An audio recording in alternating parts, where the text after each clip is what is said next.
away from the gods, well, we have 7 goddesses. I'm going to take you to Sleeping Beauty. Slight shift there. And fairy godmothers. What do fairy godmothers do? Wishes. Magic. Grant wishes. Wishes. What happens at the beginning? At the christening. What do fairy mothers do? A spell. They do spells and they speak over the baby, don't they? Well, the Egyptians had the 7 Hathors, who did exactly the same job. So it goes right back to the ancient Egyptians. And so Pharaoh and his queen were delivered of a beautiful baby prince. And Egypt rejoiced, and the 7 Hathors stood over him, and they prophesied the gifts that he would have. So we've got 7 Hathors. What gift should we give him? And please don't give him a Magi mix. It's an ancient Egyptian story. What should we give him? Wit. Good looks. Good looks. We're going to give him wit. The 3rd Hathor gave him Wisdom. wisdom. The 4th Hathor gave him Long life. long life. Can we say a happy life? Okay, yeah, we'll go for We'll go for a happy life. I've forgotten how many we've got now. Maybe is that the 4th? Yes. Yeah. The 5th Hathor said, he will die by the jaws of a dog. And the 6th Hathor said, or he will die by the jaws of a snake. And the 7th Hathor said, or he will die by the jaws of a crocodile. And Pharaoh said, or, and the Hathors went, no, that's it. What a prophecy. By the jaws of a dog or a snake or a crocodile he would die.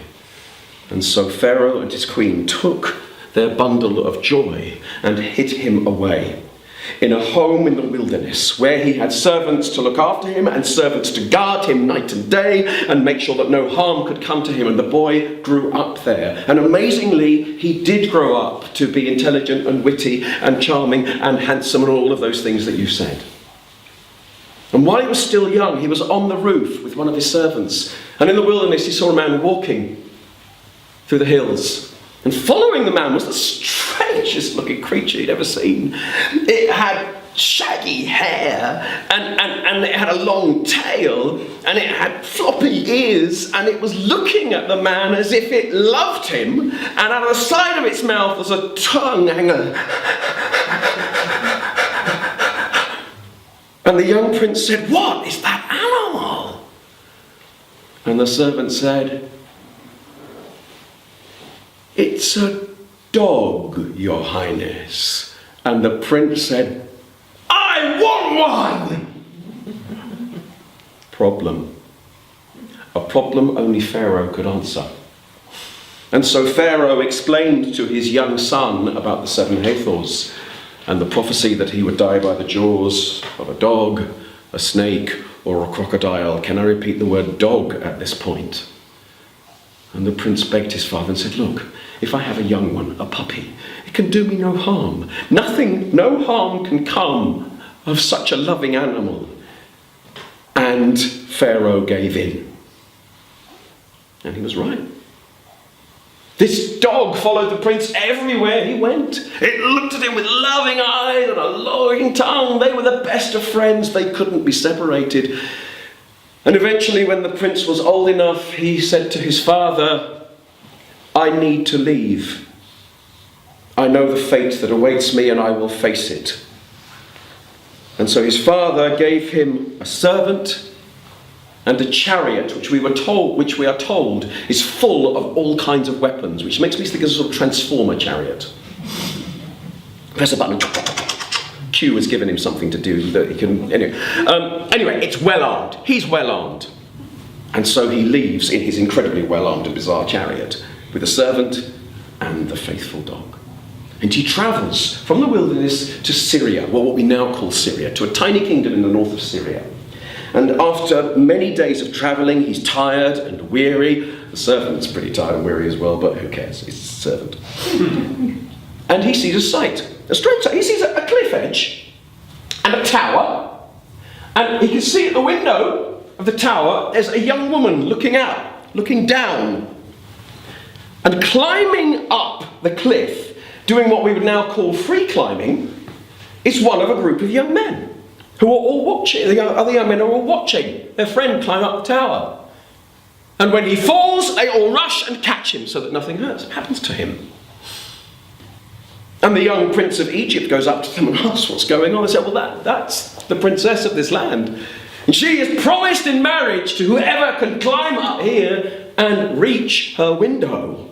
And the princess looked out and saw this new, rather dirty stranger and thought, hello, that's someone new. I wonder who he is. And the princes of all these small kingdoms around, for they were all princes, asked the prince of Egypt who he was, and he said, I'm the son of the charioteer of Pharaoh. My father remarried and my stepmother hates me, so I left home. Now, princes often get a bad press in fairy stories. But actually, these princes were good people. And despite the fact that they thought he was the son of a charioteer, they took him in. They gave him fresh clothes, they allowed him to wash, they gave him food, they looked after him, they gave him a bed. And the next morning, they even encouraged him to climb up the cliff and up the tower. Which he did. And reached the window with the princess looking out going, well, hello. And so she was promised in marriage to the son of the charioteer.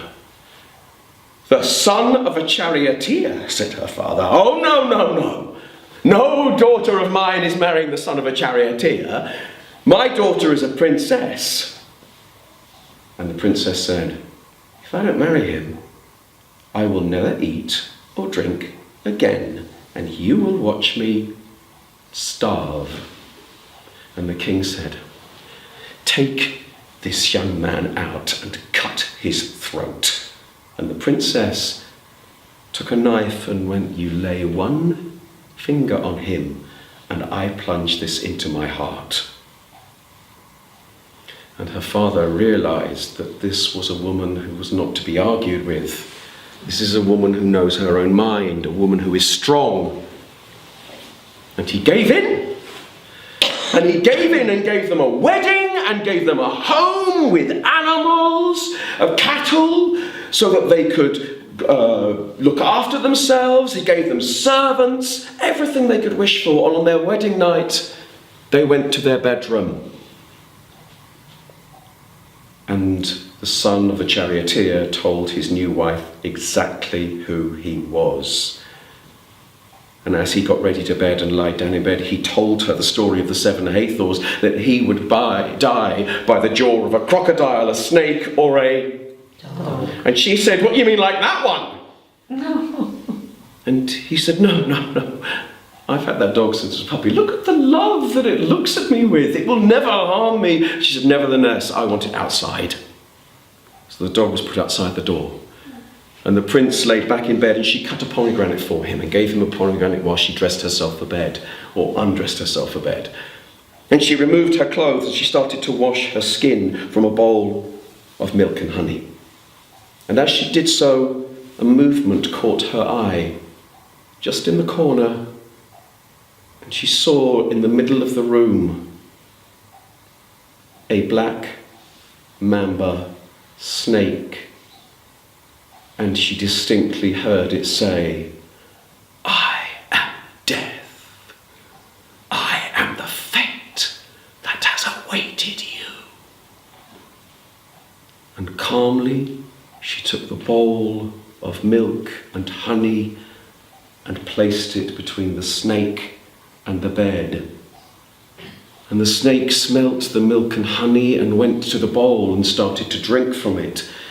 And while it was drinking, she took the knife with which she had cut the pomegranate and struck the serpent, cutting it in half. And she said to her husband, that is one fate you are spared.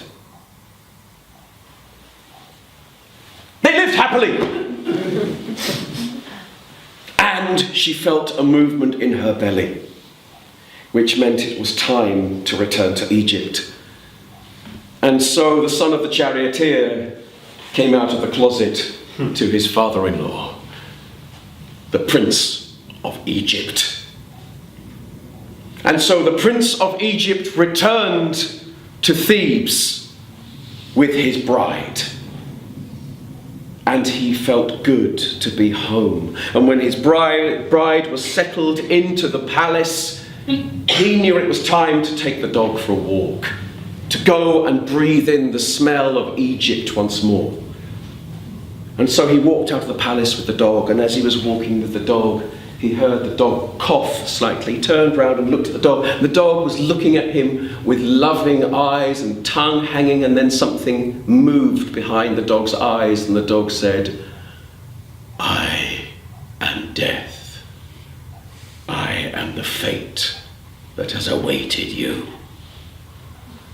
And the prince saw the eyes of the hound turn red, and he ran. He ran down the streets of Thebes, turning this way, that way. At the end of one street, he saw the lake. He knew the dog would follow his scent. The dog knew his scent so well. And so he ran straight into the lake, into the reeds, and waited. And he saw the dog sniffing round the edge of the lake. And when the dog finally moved off, he relaxed until he felt the jaws of a crocodile close around him. And yet the crocodile didn't crush him. And he felt the crocodile being pulled. Not the crocodile's own action, the crocodile being pulled back into the water. And the crocodile still didn't crush him, and with its mouth closed, it said, "I could be death. I could be the fate that has awaited you. But help me, and I will save you. I want to lay my eggs on the shore, but a demon keeps pulling me back into the water. Help me, save me and my brood, and I will save you." And at this point, the prince... I feel I've talked a lot. Time for a break. So what I'm going to ask you to do is just to have a chat to the person next to you about how you think this story should end. So we've now got a crocodile holding the prince. There's a dog with red eyes running round. There's a princess who is game for being quite brave. How do you think the story should end? And I'll grab a drink of water and I'll ask you a minute. All right then, come on. How does the story end?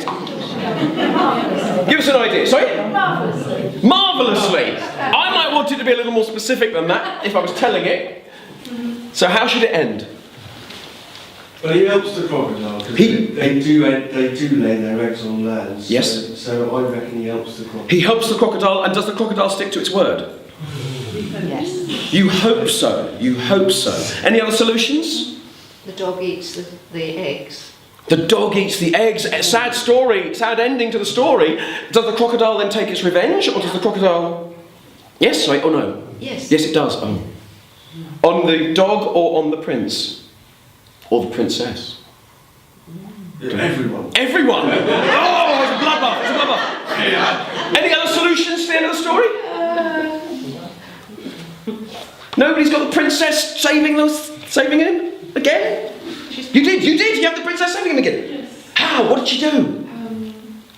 Actually, she advised him not to help crocodile. Uh-huh. And she brought a weapon and she killed him. She killed the crocodile. So she convinced him to trick the crocodile, and then she killed the crocodile herself. Well, congratulations, because your answer is not wrong. Mind you, none of your answers are wrong. I don't know if they're right, because the problem with ancient stories is they come from ancient manuscripts. And this one was in a fire. And where I stopped, it stops. So actually, nobody knows the end of that story. And you are allowed to add whatever you want to make it work for you.